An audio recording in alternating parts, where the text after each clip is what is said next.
bénissons ce matin, Jésus, le maître des temps et des circonstances. Seigneur, nous voici réunis ce matin pour ton honneur, Père. Parce que sans toi, nous ne sommes rien. Sans toi, ô Dieu, nous n'avons pas d'histoire. Sans toi, nous n'avons pas de destinée. Sans toi, nous n'avons pas d'avenir. Sans toi, ô Dieu, nous n'avons pas d'influence sur terre. Seigneur, qui sommes-nous, ô Dieu de gloire, pour bénéficier de ta faveur ce matin, pour hériter de ce souffle de vie ce matin?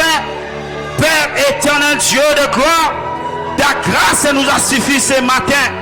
Voilà pourquoi nous te célébrons, Dieu. Voilà pourquoi nous t'adorons, Dieu. Voilà pourquoi nous te glorifions, Dieu. Tu es le Dieu de notre salut. Tu es le Dieu de notre richesse. Tu es le Dieu qui nous bénit. Celui qui chasse la mort loin de nous. Tu as dit dans ta parole, vous servirez l'Éternel. Il bénira votre eau et votre pain. Il chassera la maladie loin de vous. Tu es celui qui chasse la maladie loin de nous. Oh Dieu de gloire, Seigneur, ce matin nous te bénissons. Seigneur, ce matin nous te célébrons et nous t'offrons les acclamations ce matin. Nous t'offrons l'offrande d'acclamation au nom de Jésus. Shalababa satana mama sata. Est-ce que l'on peut acclamer le Seigneur ce matin? Acclame Jésus. Je disais qu'on acclame Dieu ce matin. Monte encore dans les acclamations. J'aimerais que tu cries, que tu acclames le Seigneur pour ce qui est pour toi, bien-aimé. Je t'aime kata sata yarabashata. Lora la basandere de keshaya basota. Alléluia. Alléluia. Je sens une forte onction ce matin. Et je suis convaincu dans mon esprit qu'une vie est délivrée ce matin. Je suis convaincu dans mon esprit ce matin qu'une famille est bénie au travers de l'onction qui a coulé ce machoulé que mekata sataya. Lora la kantaya la baba chandere de go sataya. Ibralu suke te mekera la baba suke ideka. Shala babo sandere de bo shataya la baba sa. Sorodo bobo shindere de ke. Sokata sakata manakota.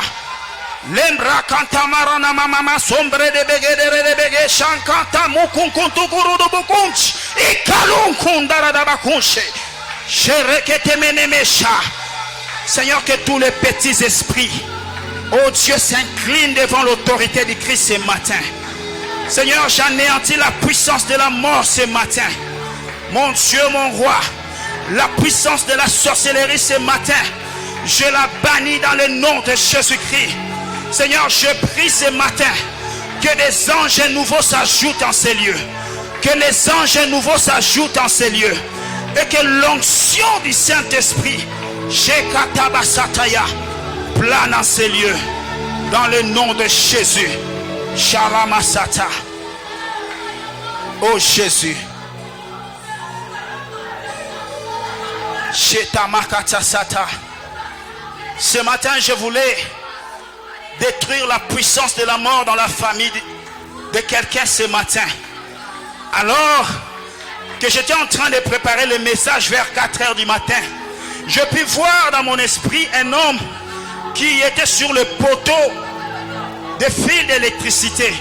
Cet homme a été électrocuté et il est tombé dans la fosse septique. Et l'Esprit de l'Éternel pouvait m'instruire que nous devons, ou que je dois déclarer sur la famille d'un homme ou d'une femme ce matin, afin que la puissance de la mort soit bannie. Voilà pourquoi du haut de cet autel, je détruis la puissance de la mort dans ta famille. Au nom suprême de Jésus-Christ, je détruis la puissance de la mort dans tes entreprises. Au nom suprême de Jésus-Christ, personne ne mourra dans cette saison d'alliance.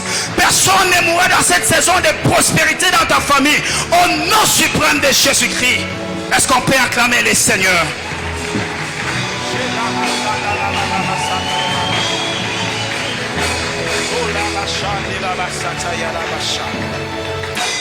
Merci Seigneur Jésus-Christ. Alléluia. Je bénis le Seigneur ce matin pour le privilège qu'il nous accorde d'apporter la parole de Dieu. C'est une grâce que le Seigneur nous a faite ce matin de nous tenir au devant de vous pour parler de la part de Dieu. Et j'aimerais aussi dire merci à Papa pour la marque de confiance qui ne cesse de renouveler à notre endroit. Et de partout où il est, je lui transmets mes remerciements et mes salutations. Que le Seigneur Dieu puisse l'accompagner là où il est. Et je crois que ce service va bénir l'église Manaïm ce matin. Alléluia. Et je dis merci à Maman Patti pour la confiance qu'elle témoigne aussi et à notre personne. Elle qui ne cesse de prier pour nous. Vraiment, nous sommes très reconnaissants pour ces fardeaux que vous portez pour notre personne. Et j'aimerais dire merci au bureau de l'administration. Vraiment, je loue le confort, je ne cesse de le dire, le confort que nous avions bénéficié tout au long de cette semaine. Nous avons été traités comme des princes riches. Et je crois que le Seigneur Dieu va encore bénir les bureaux d'administration pour permettre à ce que nous puissions continuer à vivre ce confort. Alléluia. Je dis merci à tous les serviteurs, tous les ouvriers, les prédicateurs, les bergers de l'église. Vous qui ne cessez de nous soutenir, de nous encourager, de nous écrire. Vraiment, nous sommes très reconnaissants par votre qualité et de cœur, par votre qualité de vie.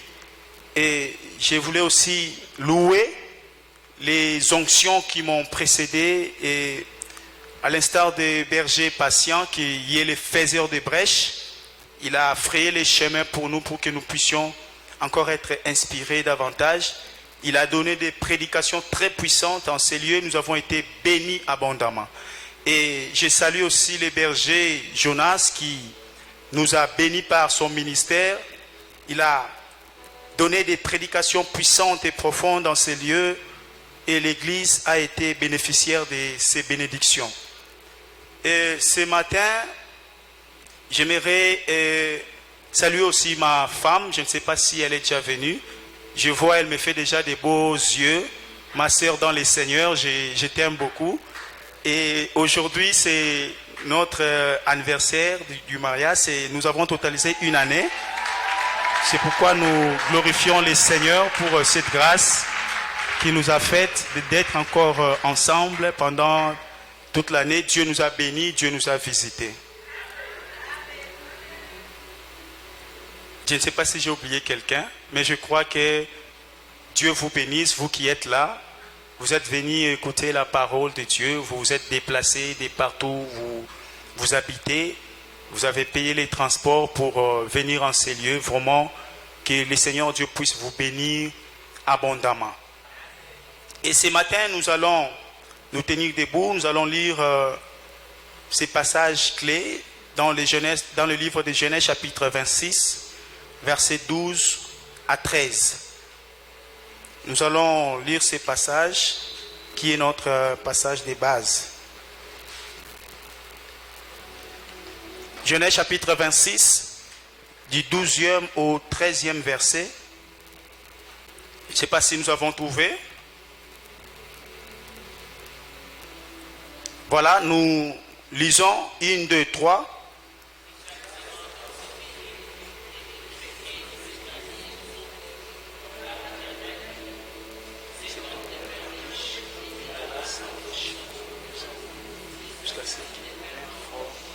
Parole du Seigneur. Je vais lire ça dans la version La Colombe. La Bible dit: Isaac s'aima dans ce pays et il récolta cette année-là les centuples, car l'Éternel est béni. Cet homme devint riche et il alla s'enrichissant de plus en plus au point d'être vraiment fort riche. Et en semaine, nous avons eu des cultes puissants par la grâce de Dieu. Nous avons, à titre récapitulatif, les mercredis, nous avons posé le fondement sur certaines vérités concernant la sémence. Et nous avons typifié Isaac, qui est l'acteur principal dans ces passages. Et nous avons parlé de la clé qu'Isaac avait besoin pour décanter ou pour commencer son entreprise agricole. Et n'oubliez pas que nous sommes dans une semaine de projet. Donc ce dimanche, c'était un dimanche de projet. Et si vous nous avez bien suivi pendant la semaine, nous avons utilisé des termes investissement, entreprise pour vraiment répondre à notre semaine de projet. Alléluia. Et nous avons parlé de cette clé qu'Isaac avait besoin pour démarrer son entreprise agricole, parce qu'Isaac a sémé. Et c'était ces semences-là ou ces récoltes qui ont permis à Isaac d'avoir une entreprise du type agricole. Nous avons donné les deux types de semences vitales. Nous avons parlé de la parole et de la foi. Et puis les vendredis, le Seigneur, par sa grâce, nous a communiqué les fardeaux. Vous parlez sur la bénédiction. Parce que si vous lisez ces passages de Genèse 26, vous allez constater que Isaac a sémé. La Bible dit Isaac a fait des récoltes parce que Dieu les bénissait et Isaac est devenu riche. Donc la bénédiction que l'Éternel avait déposée sur Isaac l'avait permis à devenir riche. Alléluia. C'était au fait le condensé de notre intervention ou de nos interventions pendant la semaine. Mais pour ce matin, nous devons déjà comprendre que depuis des temps anciens, l'homme a été placé au centre de toute activité. Lorsque Dieu a créé l'homme, Dieu l'a placé dans le jardin d'Éden. Dieu a donné à l'homme la mission de garder et de cultiver les jardins. Alléluia. Et dans sa préhistoire, l'homme a connu des âges. L'on dit l'homme a connu l'âge de la pierre taillée et de la pierre polie. Tous ces âges ont permis à l'homme de se forger pour transformer son environnement. Alléluia. Et dans cette préhistoire, dans ces âges-là, l'homme a survécu par la chasse, la pêche et la cueillette. Donc la cueillette était une activité agricole que l'homme avait en réalité exercée pour sa survie. Alléluia. Mais avec les temps qui se sont prolongés, l'homme a connu encore 3 et 4 temps importants. L'homme a connu l'Antiquité, l'homme a connu le Moyen-Âge, l'homme a connu les temps modernes, l'homme a connu l'époque contemporaine. Et tous ces temps que l'homme a connus dans son parcours sur la terre a permis à l'homme de développer des habiletés pouvant les permettre à survivre dans un environnement confortable. Alléluia. Et à cela, l'homme est allé plus loin, l'homme s'est civilisé, l'homme a connu la civilisation au travers de plusieurs cultures que l'homme a vécues sur la terre. À part la civilisation, l'homme a connu ou a exercé aussi une phase de l'industrialisation. Le monde a connu l'industrialisation. Si vous allez en Europe, en Amérique ou dans d'autres continents, vous allez voir que les industries ont connu une avancée très progressive. Alléluia. Et l'homme, au-delà de l'industrialisation, l'homme a encore connu l'effet de la technologie. Et l'homme a développé des appareils, l'homme a développé des technologies, l'Internet, les satellites, toutes ces choses pour permettre à l'homme de vivre dans un climat confortable. Alléluia. Alors ce matin, avant de plonger dans mon message, je prie que Dieu me donne le langage des apôtres pour me permettre à libérer un fardeau avec plus d'autorité. Ce matin, je prie que Dieu me donne le langage des prophètes, mon Père, pour exercer ou libérer des actes prophétiques qui vont bénir la vie de quelqu'un ce matin. Ce matin, je prie que l'Éternel Dieu de gloire me donne les habiletés des docteurs de la parole pour expliquer des vérités biblique caché sur ces thèmes. Isaac sema cette année-là et il récolta au centuple. Alléluia. Alors je suis motivé ce matin du fait que le Seigneur Dieu va visiter la famille d'un homme ce matin. Je suis motivé ce matin que Dieu va bénir une vie. Je suis motivé ce matin que l'histoire d'un homme va changer. Je suis motivé ce matin que l'entreprise d'un homme va s'accroître, et je le déclare dans le nom suprême de Jésus-Christ. Isaac sema cette année-là, Isaac a récolté les centuples parce que la bénédiction de l'Éternel était sur lui. Je dis le vendredi que la bénédiction, c'est un manteau divin qui se dépose sur un homme, et ce manteau permet à l'homme de vivre l'épanouissement dans plusieurs domaines de sa vie.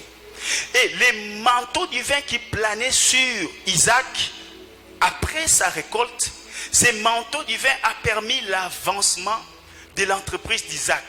Et lorsque son entreprise a avancé, Isaac a quitté les stades de la récolte au centuple pour atteindre les stades de la richesse. Alléluia.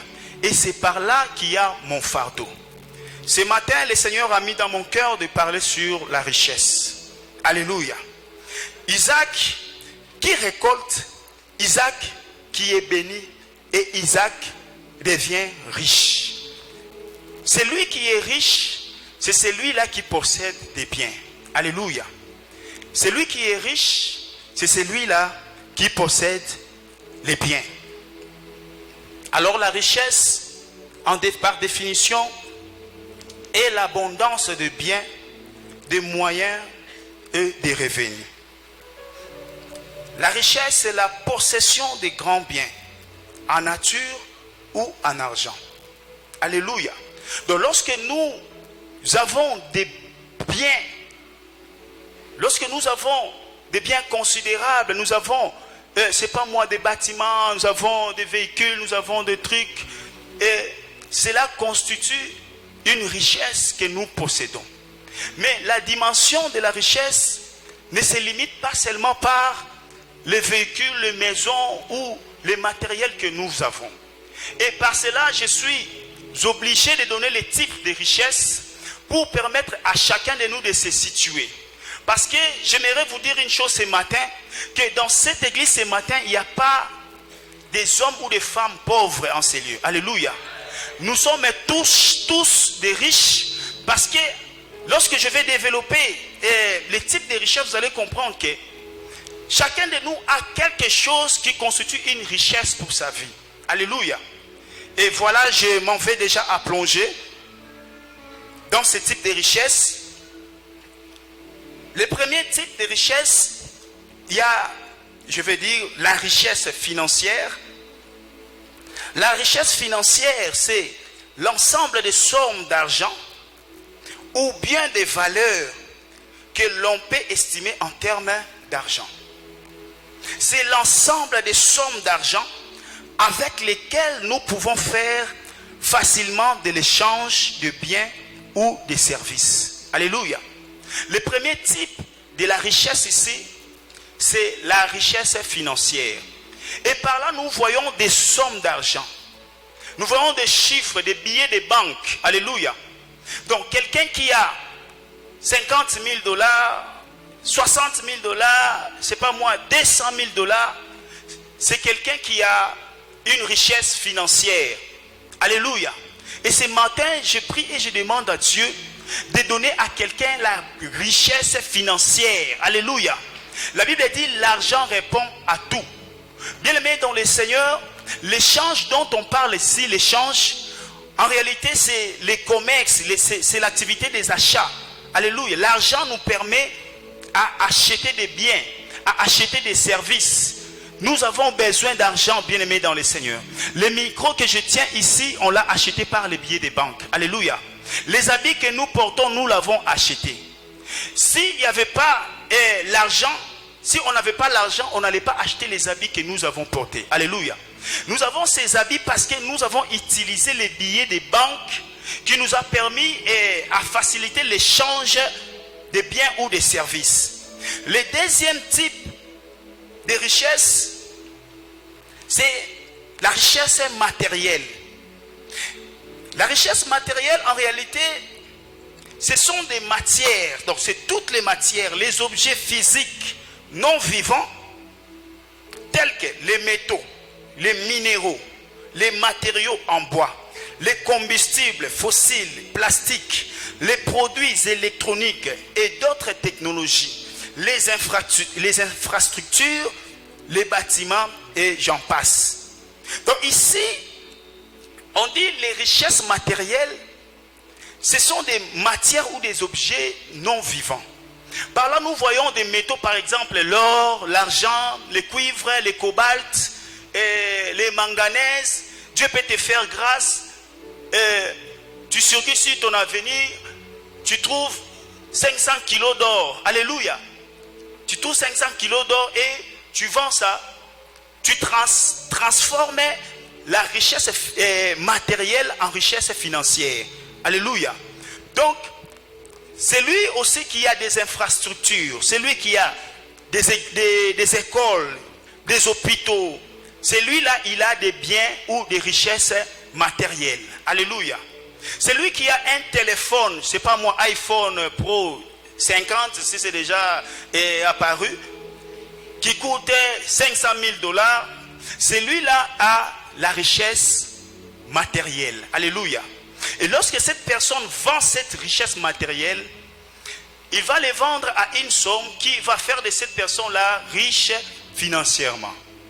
Et le troisième type de richesse ce matin, il y a la richesse intellectuelle.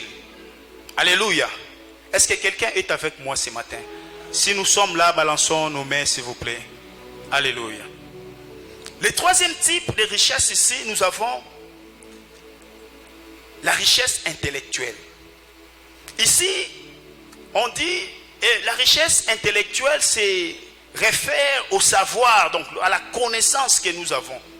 La connaissance, les idées, les concepts, les expressions, les habiletés oratoires, notre aisance, notre façon ou la facilité de parler, notre rhétorique, notre façon de convaincre, l'art de convaincre, c'est une richesse intellectuelle que nous avons. Alléluia. Et dans cette église, il y a des hommes très intelligents. Alléluia. Et le fait que nous avons des hommes intelligents, donc nous avons un patrimoine, nous avons des richesses ambulantes au sein de l'église que nous devons exploiter pour permettre à ce que le monde ou notre environnement soit épanoui. Alléluia.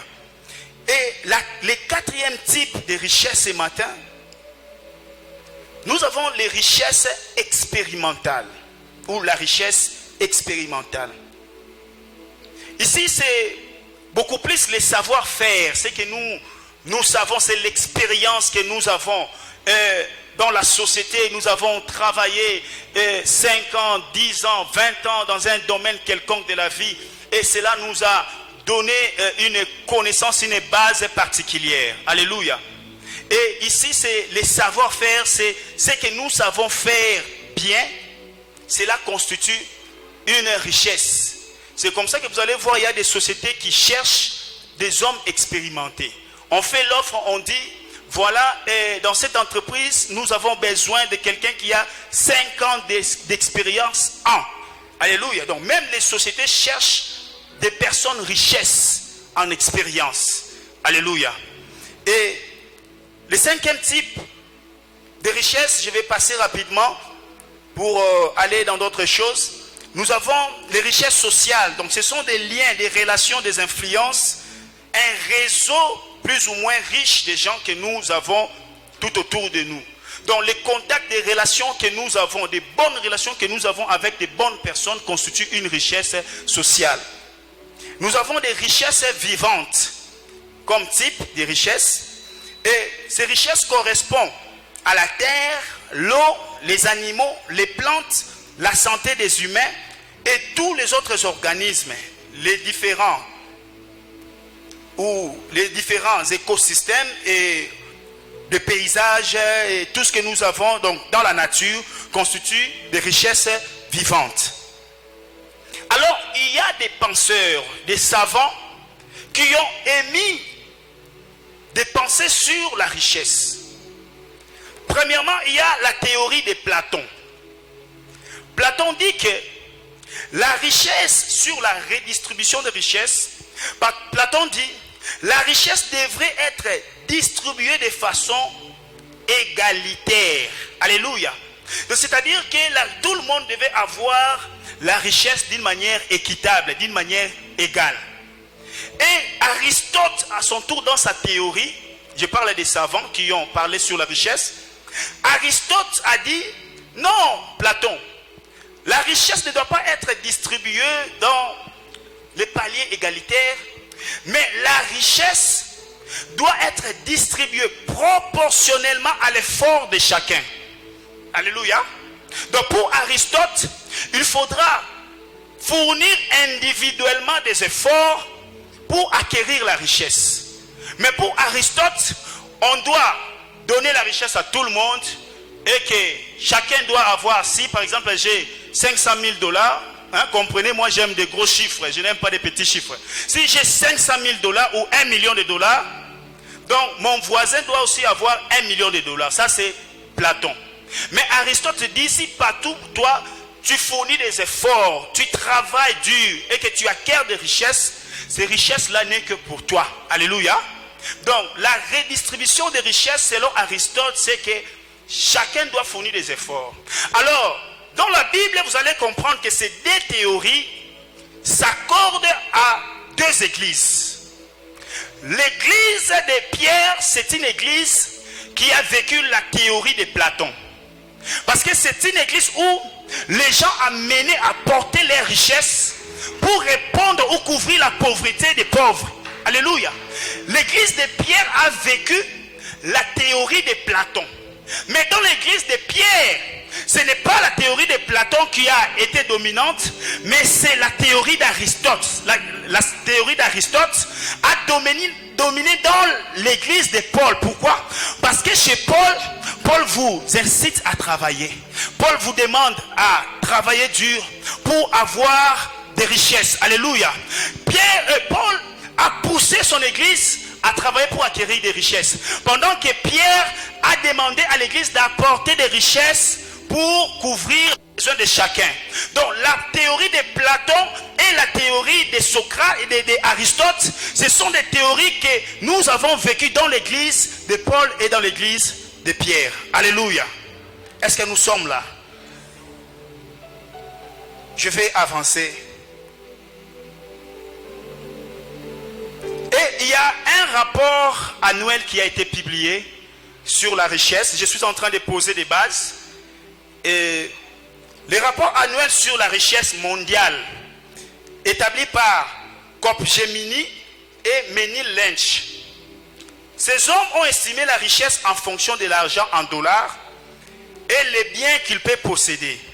Alors ils disent qu'un riche, toute personne qui est riche, doit avoir au minimum 30 millions de dollars. Alléluia. Dites à ton voisin 30 millions de dollars. Donc selon Lynch, pour être qualifié riche, tu dois avoir 30 millions de dollars dans ton compte. Il y a dit ça, voisin, non? Est-ce que vous avez 30 millions en compte, non?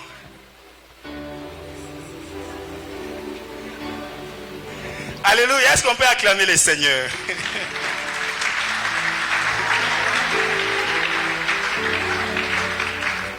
Et ces 30 millions de dollars doivent s'accompagner des biens durables que l'on peut estimer en termes d'argent.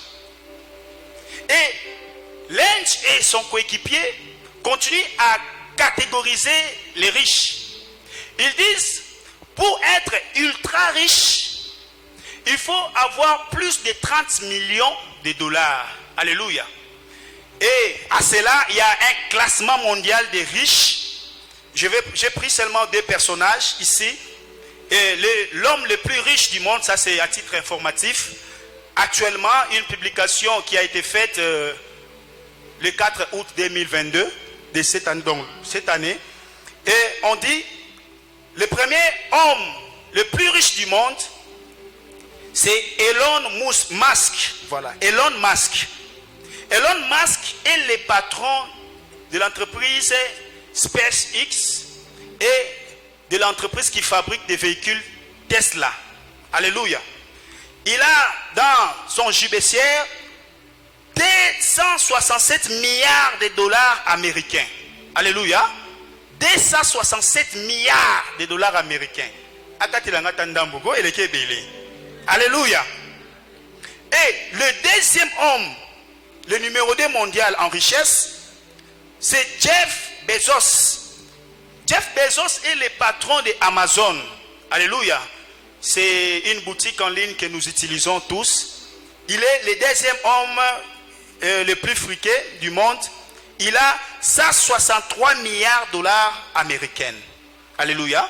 Ça, c'est les statistiques qui ont été faites. Alors, je me suis posé la question, quel est le bienfait de la richesse? Ou l'importance de la richesse dans la vie d'une personne? Nous devons savoir que la richesse nous procure de l'aisance. Alléluia. Donc, nous donne une facilité de mouvoir, une facilité de faire tout ce dont nous avons besoin dans les normes. La deuxième des choses, la richesse assure le positionnement. Alléluia. Ici, selon 2 Chroniques chapitre 9, versets 22 à 23, vous allez voir qu'on place le roi Salomon au-dessus de tous les rois de sa contrée. On dit Salomon était le plus riche de tous les rois dans ces temps-là. La richesse nous donne un positionnement. La richesse, même dans la famille ou dans le pays, nous donne une valeur. C'est pourquoi vous allez voir que lorsque Isaac a quitté sa terre natale, Isaac est venu à Guérar, Isaac est allé directement chez le roi Abimelech. Alléluia.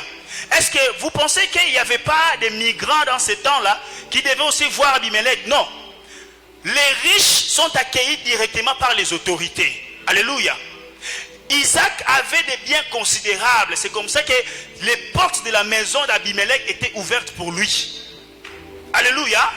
Donc nous devons aspirer à la richesse. Nous devons désirer la richesse, bien-aimés dans le Seigneur. Nous devons chercher la richesse. Parce que notre Dieu, c'est un Dieu riche. Ce n'est pas un Dieu pauvre. Ce n'est pas un Dieu de petitesse. Non. C'est un Dieu qui est riche. Voilà pourquoi nous aussi, nous devons vraiment aspirer à la richesse. La richesse nous donne la forme de l'excellence. Selon 1 Roi chapitre 7 verset 9 à 11. Ici vous allez voir l'excellence que Salomon avait. On relate le nombre d'intendants, des ouvriers, des gens qui travaillaient dans la maison de Salomon. Et on a montré leur carrure, comment est-ce qu'ils s'habillaient, comment est-ce qu'ils étaient. Donc la richesse nous donne de l'excellence. Alléluia. Un homme riche ne peut pas porter un pantalon troué. Non. Alléluia. Un homme riche, à moins qu'il ait la gêne. Alléluia. Un homme riche ne peut pas manger les matembele, à moins que ce soit son désir à lui. Alléluia. Un homme riche a des visions, a des projets extravagants. Alléluia. Un homme riche a des projets qui dépassent l'attendement des gens. Donc la richesse nous donne de l'excellence. Et la richesse nous donne la domination et l'influence dans la société. Dans 1 Roi chapitre 4 verset 21, la Bible dit: le roi Salomon dominait sur tous les rois qui étaient dans la contrée, donc tout autour des frontières d'Israël. Alléluia. Tous les rois qu'on a cités et dans les temps, la Bible dit que le roi Salomon dominait sur eux. Donc la richesse nous donne la domination. Alors pour plonger dans le vif de mon message ce matin, je vais nous proposer 3 clés de la richesse. Alléluia. 3 clés de la richesse. La première clé, c'est le travail. Nous sommes dans un culte de projet, un culte d'enseignement. Première clé de la richesse, c'est le travail. Selon Proverbes chapitre 12, verset 27. Et Exode chapitre 20, verset 9. La Bible dit dans Proverbes chapitre 12, verset 27, que les précieux trésors de l'homme sur la terre, c'est l'activité. Alléluia. Donc, la richesse de l'homme sur la terre, c'est l'activité. Et dans Exode chapitre 20, verset 9, là c'est une recommandation que Moïse donne aux enfants d'Israël. Il leur dit, vous travaillerez pendant 6 jours. Alléluia. C'est un ordre, c'est une loi que Moïse donne. Alléluia. Donc Dieu dans sa vision, il veut que l'homme soit un travailleur. Parce qu'au départ, dans l'origine, lorsque Dieu a commencé à créer les choses, vous allez voir l'activité de Dieu, c'était la création. Dieu a travaillé pendant 6 jours. Et le 7e jour, Dieu s'est reposé. Alléluia. Église de ma nation, nous devons nous lever. Nous devons travailler, bien-aimés dans le Seigneur. Isaac dont on parle ici, la Bible dit Isaac s'aima. Le verbe s'aimer, c'est en fait l'action de jeter des semences par terre. Alléluia.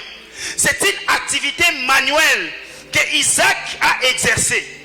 En notre temps, nous allons appeler ça un travail manuel. Alléluia.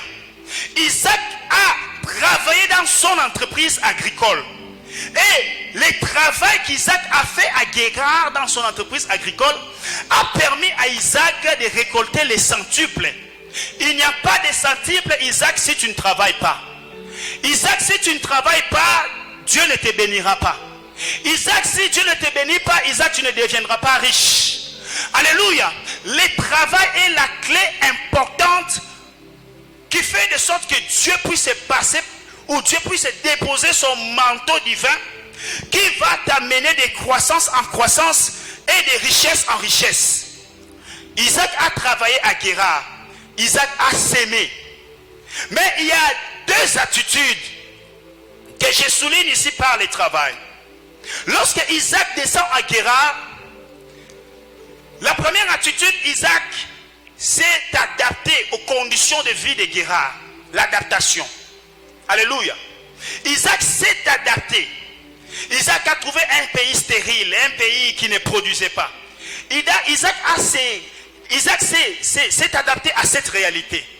Malgré la stérilité de la terre de Guérard, Isaac a persévéré. Bien aimé dans le Seigneur, il y a des circonstances, des conditions de vie qui nous arrivent des fois. Il y a des moments de vie, des tempêtes, des troubles que nous rencontrons sur notre chemin. Et beaucoup de gens sont découragés par rapport à ces réalités.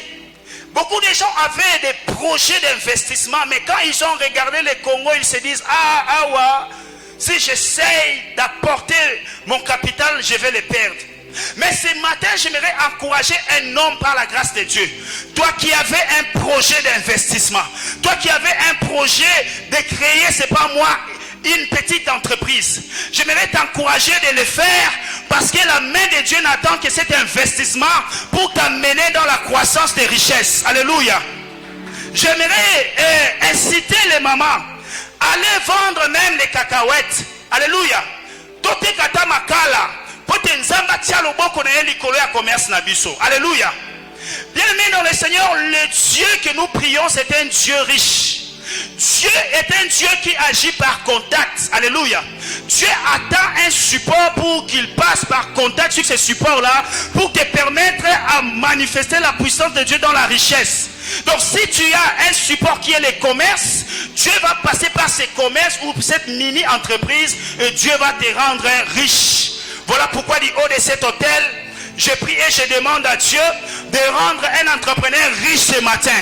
Ce matin, je prie et je demande à Dieu de bénir la maman qui vend les braises. Ce matin, je prie et je demande à Dieu de bénir cette jeune soeur qui vend de l'eau.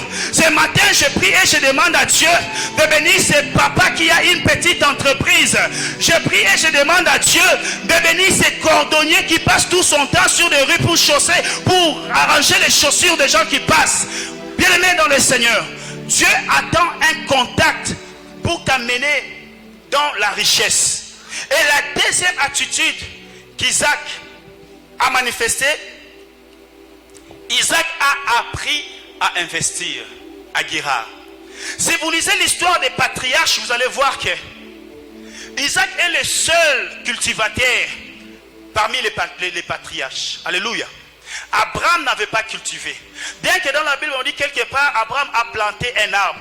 Cet arbre-là c'était un arbre ornemental qui a permis à Abraham de s'abriter des intempéries. Et c'est par cet arbre-là qu'Abraham a bâti un autel à Dieu. Alléluia.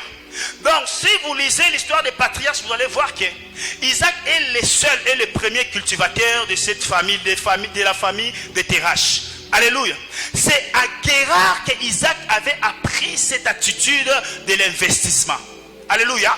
Isaac a appris à cultiver à Guérard. Parce qu'avant ce temps, Isaac n'avait pas cultivé. Isaac n'avait pas sémé. C'est lorsqu'il est arrivé à Guérard que Dieu l'a inspiré. Il a appris les habiletés de la culture. Isaac a bâti son entreprise agroalimentaire. Et ce qui a permis à Isaac de devenir. Alléluia. Donc Isaac, si vous lisez dans le livre de Genèse chapitre 26 verset 14, vous allez comprendre que Isaac a présenté des biens à Isaac. La Bible a présenté des biens d'Isaac. Donc il a investi dans l'agro-pastoral. Donc il a fait l'agriculture et l'élevage. Parce que dans le verset 14, vous allez voir, on a cité les biens d'Isaac. Il avait des menus bétail, des bœufs, il avait ceci, cela. Mais on n'a pas quantifié ou cité les types de semences ou les types de récoltes que Isaac avait. Je ne sais pas moi, Isaac avait semé du blé, il avait semé, je ne sais pas moi, les maïs, il avait semé quoi. Mais on n'a pas cité la semence qu'il avait placée par terre ou la semence qu'il avait récoltée. Mais là, on cite les biens qu'il avait. Par là, je comprends que Isaac avait investi dans l'agro-pastoral. Parce que on ne peut pas semer un mouton et puis les récolter au centuple. Non. Alléluia. On ne peut que semer un grain, un céréal, c'est pas moi quoi. Alléluia. Donc Isaac était un cultivateur, mais aussi un berger, un pasteur. Alléluia. Et c'est ce qui a fait accroître les biens d'Isaac. Et dans cet investissement, vous allez comprendre que lorsque Isaac a récolté les centuples, par exemple, il a récolté 10 tonnes de maïs. Et les 10 tonnes que Isaac a récoltées, si vous placez vous stockez ces 10 tonnes pendant 100 ans, 50 ans, les 10 tonnes là ne vont pas se reproduire. Alléluia. Ne vont pas, la quantité ne va pas accroître. Pourquoi? Parce qu'on n'a pas investi. Alléluia. Et sur le plan économique, c'est une perte grave de capital. Alléluia. Donc Isaac, si tu récoltes les centuples et que tu les gardes dans ton entrepôt pendant autant d'années, les centuples ne vont pas t'amener à la richesse. Non. Les stocks que tu as mis dans ton entrepôt sera statique. Alléluia. C'est pourquoi Isaac, ça c'est la sagesse que le Saint-Esprit m'a donnée. Isaac, après avoir récolté les centuples, Isaac a investi ces centuples-là. Isaac a tourné le capital qu'il avait récolté. Et c'est ce qui a permis à Isaac de devenir riche. Alléluia. Parce que Isaac, tu récoltes 100 tonnes de maïs. Isaac, tu vas manger les 100 tonnes de maïs seul. Non. Il faut vendre ça à la population qui est là. Et l'argent, les biens que Isaac reçoit après avoir vendu ces biens, a fait accroître la richesse d'Isaac. Alléluia. Et ce matin, j'aimerais dire à quelqu'un que le travail c'est bon, c'est une bonne chose. Mais sachez que dans le travail, on fixe ton salaire. Le travail te limite à ne pas t'épanouir. Mais l'investissement n'a pas de limite. Alléluia. Isaac, lorsqu'il a récolté, c'était le travail, les centuples. Il était limité par là. Mais lorsque Isaac a commencé à vendre le bœuf, à vendre sa récolte, Isaac a accru en richesse. Ce matin, j'encourage l'église à investir. Créer des mini-entreprises, des micro-entreprises. Et en créant ces micro-entreprises, cela va nous permettre à devenir riches, avoir plus d'argent, avoir plus de biens.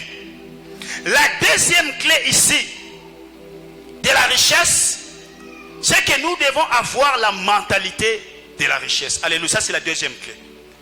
La première clé, je dis, le travail. La deuxième clé, c'est que les chrétiens, nous devons avoir la mentalité de la richesse. Déjà, lorsque Dieu a créé l'homme, Dieu a créé l'homme dans un standing. Dieu a créé l'homme selon les auteurs.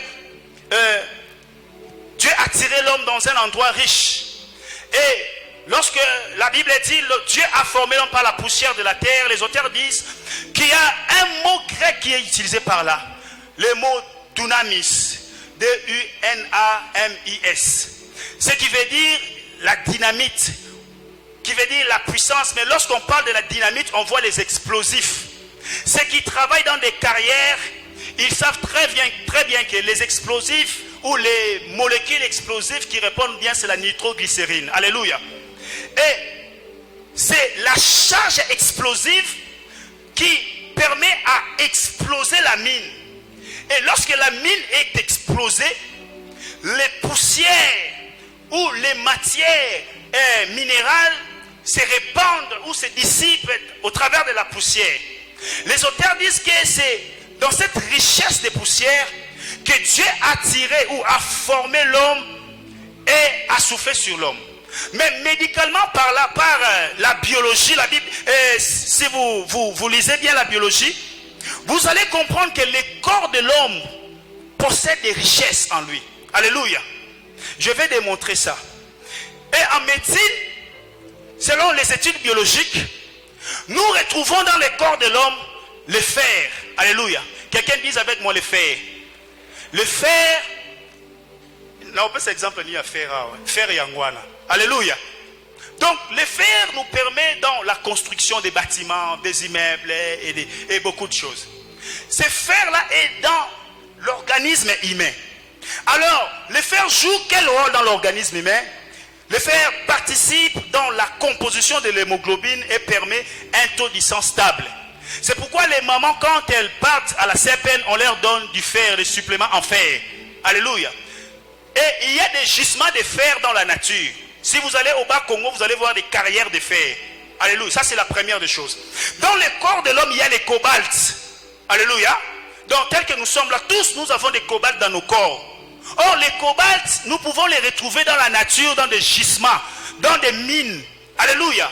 Et les cobaltes que nous parlons ici, les cobaltes participent à la production des globules rouges. Alléluia. La troisième des choses, il y a beaucoup d'éléments, mais j'ai pris 3 seulement. Les cuivres se retrouvent dans le corps de l'homme.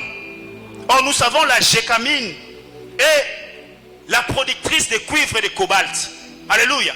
Il y a les cuivres dans le corps de l'homme. Les cuivres participent aux réactions de l'humidité du corps. Alléluia. Donc lorsqu'il y a des microbes qui attaquent le corps, les cuivres activent des processus ou des réactions et des défenses, et ce qui permet à certains organes de résister. Le cuivre est dans l'organisme. C'est pourquoi ce matin je voulais informer quelqu'un. Tu es le wash mining de Dieu. Tu es le boss mining de Dieu. Tu es le tenke fungurume de Dieu. Le Dieu qui a créé l'homme, il est un Dieu riche. Il a placé des richesses au-dedans de l'homme pour que cet homme ait la mentalité de la richesse. Le Dieu que nous prions ce matin, c'est un Dieu qui n'a pas mis seulement les richesses au dehors de nous, mais il a placé des richesses au-dedans de nous. Voilà pourquoi ce matin, je prie et je demande à Dieu que Dieu donne la richesse à un homme, que Dieu rend riche une famille, que Dieu rend riche une personne, que Dieu rend riche tes entreprises, que Dieu te fasse épanouir, que Dieu fasse épanouir tes activités au nom suprême de Jésus-Christ. Le Dieu que nous prions, c'est un Dieu riche. Bien aimé, la richesse, c'est notre apanage. Le diable n'est pas riche. Je l'ai dit le vendredi, que le diable, c'est quelqu'un qui est dépouillé de toutes les richesses. Si vous lisez Ézéchiel chapitre 28, vous allez comprendre qu'on parle de la richesse du diable au passé. On dit, tu étais devant moi comme un chérubin. Tu avais de l'or, tu avais du diamant, tu avais. Donc le diable, c'est quelqu'un qui est dépouillé de richesses. Or, en Christ, nous avons la véritable richesse. En Christ, nous avons la véritable richesse. La Bible dit dans Éphésiens chapitre 1, verset 3, béni soit le Père, le Maître de notre Seigneur Jésus-Christ, qui nous a bénis de toutes les richesses du ciel en Christ. Voilà pourquoi ce matin, en Christ sois riche, en Christ sois béni, en riche sois prospère, en Christ sois élevé, en Christ sois béni au nom suprême de Jésus-Christ.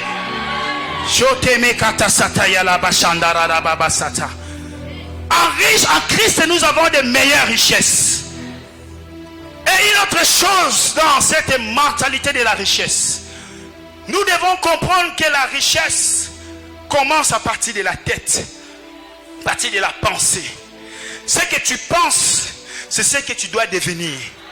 Ce que tu réalises ou tu rêves, c'est ce que tu vas devenir. Quand tu es là, tu regardes ta vie, tu te fais une image de toi dans l'avenir. Tu te dis non, ngana multimillionnaire, ngana multimillionnaire. Bien aimé dans le Seigneur, ce sont des choses qui vont t'arriver. Voilà pourquoi je vais te pousser ou t'encourager d'avoir des grands rêves. Ayez des rêves, ayez des projets. Parce que Dieu va passer par ces projets pour te faire grand dans la société au nom suprême de Jésus-Christ. Il y a deux penseurs encore qui ont parlé sur la mentalité de la richesse. Premièrement, nous avons Napoléon Hill.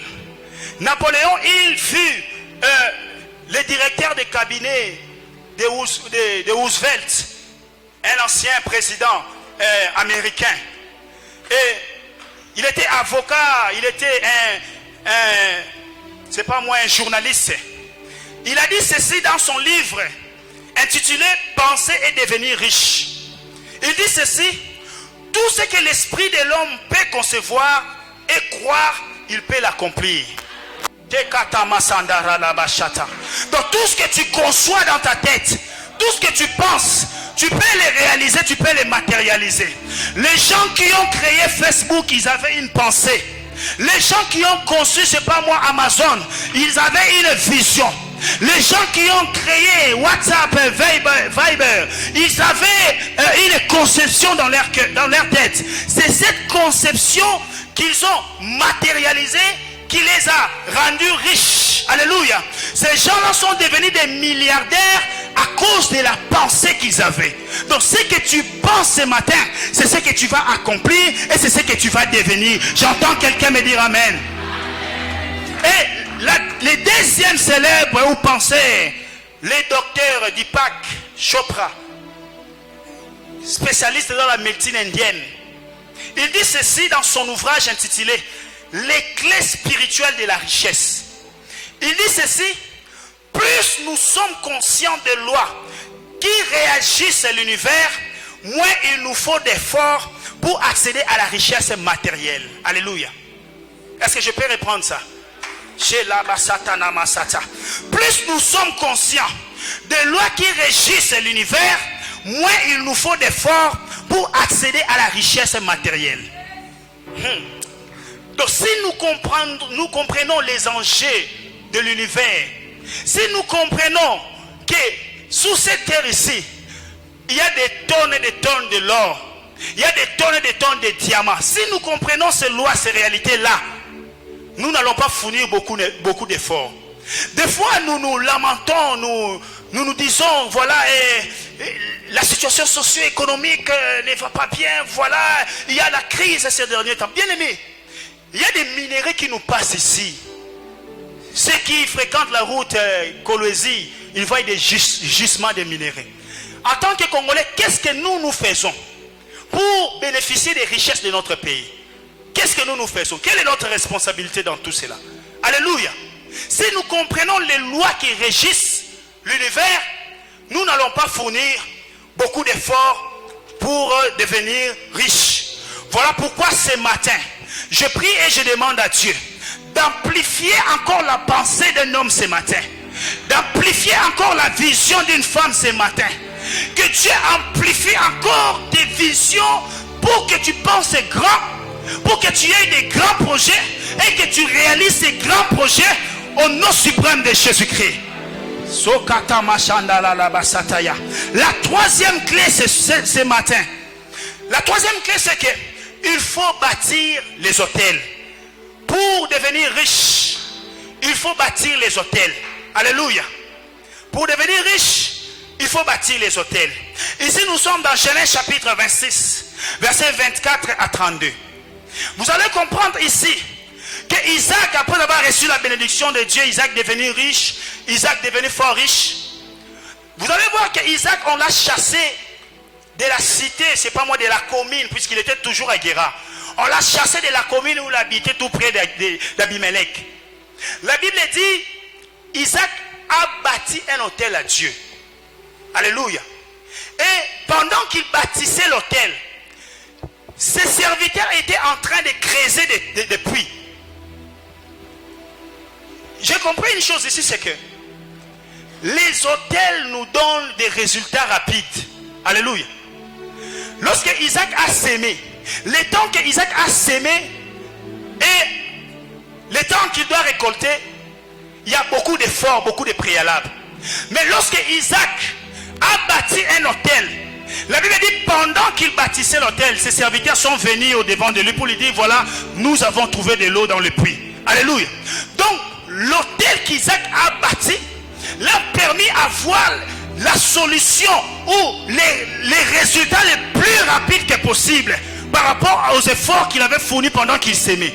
Je ne sais pas si quelqu'un comprend ce que je suis en train de dire ici. Est-ce que quelqu'un me comprend ce matin? Alléluia. Donc quand Isaac a bâti l'autel, ses serviteurs avaient la culture de creuser des puits. Ils creusaient des puits. Ils creusaient des puits. Des fois ils attendaient, c'est pas moi, 2 jours, 3 jours pour réaliser s'il y a réellement de l'eau dans le puits. Ils attendaient beaucoup de temps. Mais lorsque cela, Isaac a bâti un autel à l'Éternel, pendant qu'il était en train de creuser, l'eau poussait au même moment. Alléluia. Donc les autels nous donnent la possibilité d'avoir des résultats plus rapides que les efforts que l'on peut fournir dans la vie. Alléluia. Et nous pouvons bâtir les autels dans plusieurs domaines ou de plusieurs manières. Nous pouvons soutenir des prisonniers. C'est un hôtel que nous bâtissons. Nous pouvons prier. C'est un hôtel que nous bâtissons. Nous pouvons aller visiter les orphelins, leur donner des biens. C'est un hôtel que nous bâtissons. Nous pouvons soutenir l'œuvre de Dieu. C'est un hôtel que nous bâtissons. Alléluia. Je ne sais pas si quelqu'un me comprend ce matin. Isaac a bâti un hôtel à Dieu.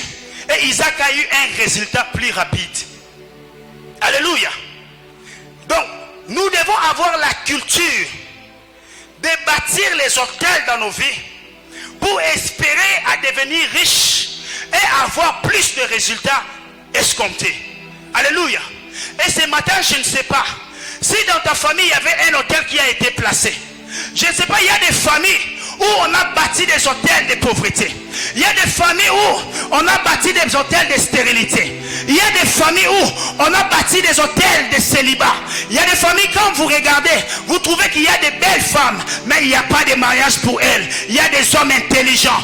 Les hommes bourrés d'intelligence, ils ont des grands diplômes, mais ils n'ont pas de travail. Peut-être c'est un hôtel qui a été bâti dans la famille. Mais ce matin, j'aimerais te présenter des hôtels.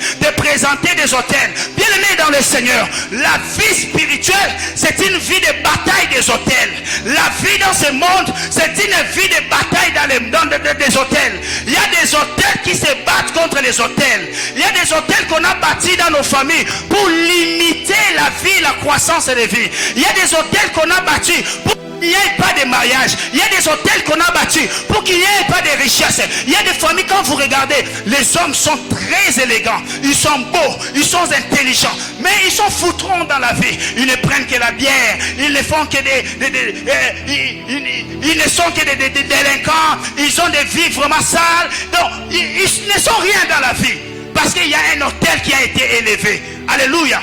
Si le monde des ténèbres bâtit des hôtels et que ces hôtels-là crient sur l'avenir des gens, je crois aussi que le monde spirituel, le monde de Dieu, nous pouvons bâtir des hôtels et des vies des gens puissent changer. Alors ce matin, si on avait bâti un hôtel de stérilité dans ta vie, si on avait bâti un hôtel de disette dans ta vie, je te présente l'hôtel d'Abraham. Je te présente l'hôtel d'Abraham ce matin, car c'est un hôtel de pourvoyance.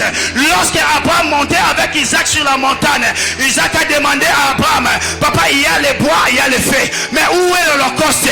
Abraham dit à Isaac, le Dieu tout-puissant pourvoira. Ce matin, j'aimerais dire à quelqu'un que Dieu pourvoit à tes besoins, que Dieu pourvoit à tes entreprises, que Dieu pourvoit à tes besoins, que Dieu pourvoit. Quand je te présente un hôtel d'Abraham, l'hôtel de la pourvoyance, l'hôtel de la pourvoyance.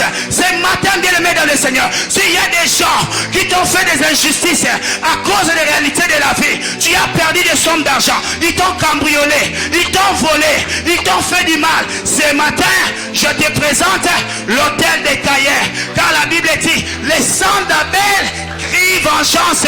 Je te présente l'autel des Caïns qui est l'autel de vengeance.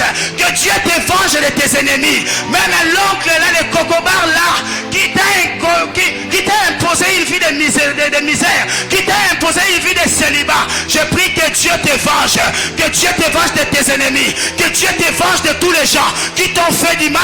Car il y a un autel qui s'est élevé ce matin. L'autel de vengeance. Ce matin, bien-aimé dans le Seigneur. Si, oh bien-aimé, tu as été maudite, tu as été maudit par un oncle de famille, tu as été maudit par une personne dans ta famille. Ce matin, je te présente l'autel de Jacob. Je te présente l'autel de Jacob, car c'est un autel de bénédiction. La Bible dit ceci: lorsque Jacob rencontra l'ange, il a lutté avec l'ange toute la nuit. La Bible dit ceci: Jacob dit à l'ange, je ne te laisserai pas si tu ne me bénis pas. Je ne te laisserai pas si tu ne me bénis pas. Je ne te laisserai pas si tu ne me bénis pas. Bien-aimé dans le Seigneur, l'ange a béni Jacob. Ce matin, bien-aimé dans le Seigneur, je te présente l'autel de la bénédiction, le manteau divin sur toi. Ce matin, bien-aimé dans le Seigneur, si tu as été maudit, bien-aimé, si tu as été condamné à la misère, ce matin je te bénis. Ce matin je te bénis. Ce matin je te bénis. Ce matin je te bénis, parce qu'il y a l'autel de bénédiction qui s'est élevé ce matin pour ta vie. Je te bénis ce matin. Je te bénis le matin. Je te bénis le soir. Je te bénis la nuit. Je te bénis au travail. Je te bénis à l'école. Je te bénis sur la route. Je te bénis dans la famille. Dans ta maison, la bénédiction. Le manteau divin. Le manteau divin. Le manteau divin sur toi. Le manteau divin sur toi. Je ne parle pas des body de la bénédiction. Je ne parle pas des pantalons d'onghi de la bénédiction. Je ne parle pas des culottes de la bénédiction. Je parle des manteaux de la bénédiction. Je disais manteau de la bénédiction. Je disais manteau de la bénédiction. Car les manteaux couvrent tes épaules. Les manteaux couvrent ton dos. Les manteaux couvrent ta poitrine. Les manteaux couvrent tes pieds. Les manteaux te couvrent. Cela veut dire ceci: la couverture de la bénédiction couvre tes faiblesses. Même si tu étais malade, les manteaux de la bénédiction couvrent la maladie et te donnent la guérison. Même si tu étais pauvre, les manteaux de la bénédiction couvrent la pauvreté et te donnent la richesse. Si tu étais malade, si tu étais misérable, les manteaux de la bénédiction couvrent la misère et te donnent la richesse. Je te bénis ce matin. Je te déclare béni. Je te déclare béni. Des enfants bénis. De génération en génération bénis. Si la malédiction atteint même des générations inférieures, la bénédiction aussi peut atteindre les générations futures. Voilà pourquoi je libère les manteaux divins sur toi. Les manteaux de la bénédiction. Les manteaux qui couvrent même tes descendants. Les manteaux qui couvrent même tes générations futures. Les manteaux de Dieu. Je demande à Dieu ce matin que Dieu bénisse tes projets. Que Dieu bénisse ta vision. Que Dieu bénisse tes pensées. Que Dieu bénisse ton être. Que Dieu bénisse ta sokata. Que Dieu te bénisse ce matin. Oh bien-aimé dans le Seigneur, je disais les manteaux. Je disais les manteaux. Oh bien-aimé dans le Seigneur, si tu as porté les manteaux de la stérilité pendant autant d'années, si tu as porté les manteaux de la médiocrité pendant autant d'années, ce matin, j'aimerais t'informer une chose. Il y a un manteau divin. Il y a un manteau divin. Je ne parle pas des cinglés de la bénédiction, non. Je ne parle pas des culottes de la bénédiction. Je ne parle pas des culottes de la bénédiction. Je parle des manteaux divins. Je disais manteau divin. Je disais manteau divin. Que Dieu te fasse une exception. Que Dieu te fasse une exception. Que les manteaux te différencient des cocobas qui ont toujours ensorcelé la famille. Que les manteaux te différencient des gens qui ont toujours combattu ta famille. Que les manteaux te différencient des gens qui ont toujours combattu ton travail. Le manteau de Dieu, même ici à l'église, tu es en train d'exercer. Tu occupes une fonction à l'église. Je prie le manteau sur toi afin que tu sois différent dans ta façon d'œuvrer, dans ta façon de servir. Je libère les manteaux. Recevez les manteaux spirituels. L'autel de Jacob, c'est un autel de bénédiction, un autel de transformation d'identité. La Bible dit ceci. Là je dis à Jacob, ton nom ne sera plus Jacob, mais ton nom deviendra Israël. La transformation d'identité.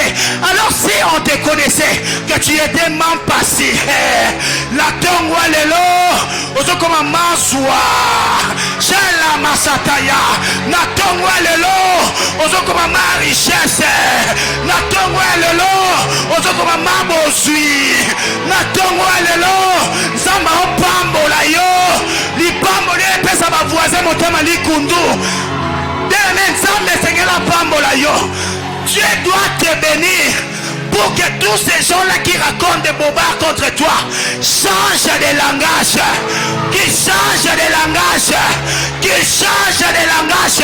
Ce matin, bien-aimé dans le Seigneur, que Dieu transforme ton identité, que Dieu change ton identité, que Dieu change ton histoire.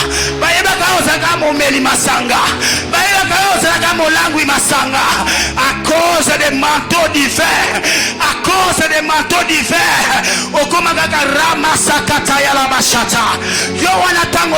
église en train d'intercéder pour les gens que tu as laissés dans des bars, qui sont en train de prendre de l'alcool.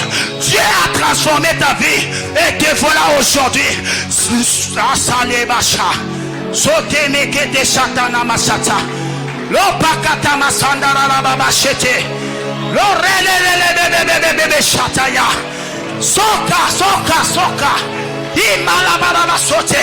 Bien-aimé dans le Seigneur, les choses que Dieu fera avec toi, les choses que Dieu fera avec toi, le monde sera étonné, les hommes seront étonnés, ta famille sera étonnée.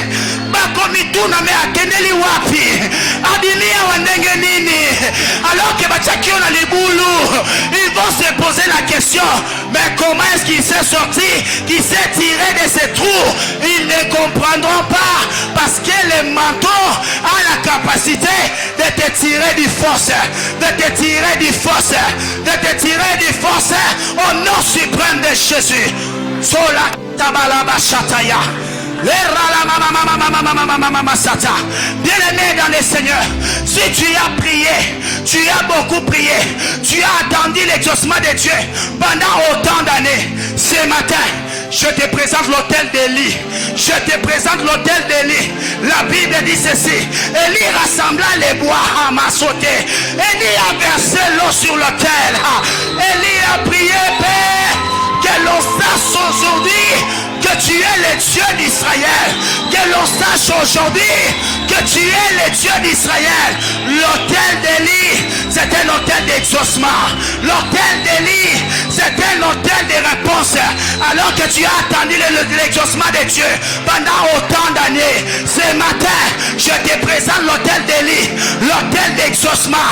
Que Dieu exauce tes projets, que Dieu exauce tes prières, que Dieu exauce tes vœux, que Dieu t'exauce.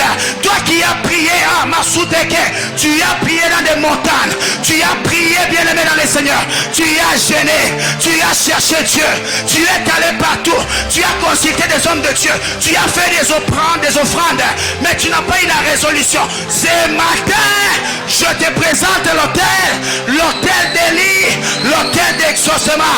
Que Dieu t'exauce, que Dieu exauce à tes prières, que Dieu exauce à tes prières, que Dieu exauce à tes prières, que Dieu exauce à tes prières, que Dieu exauce à tes prières. Je prie et je demande à Dieu que Dieu exauce à tes prières, que Dieu exauce à tes prières, que Dieu te donne la réponse à tous tes problèmes, que Dieu te donne la réponse à tes problèmes. Tu as cherché Dieu, tu as prié Dieu, tu as espéré, tu tu es désespéré, ce matin je prie, je demande à Dieu que Dieu te donne l'exaucement, que Dieu te donne l'exaucement, que Dieu te donne les nations qui étaient. Je prie Dieu ce matin que Dieu exauce un homme. Je prie Dieu ce matin que Dieu exauce une femme.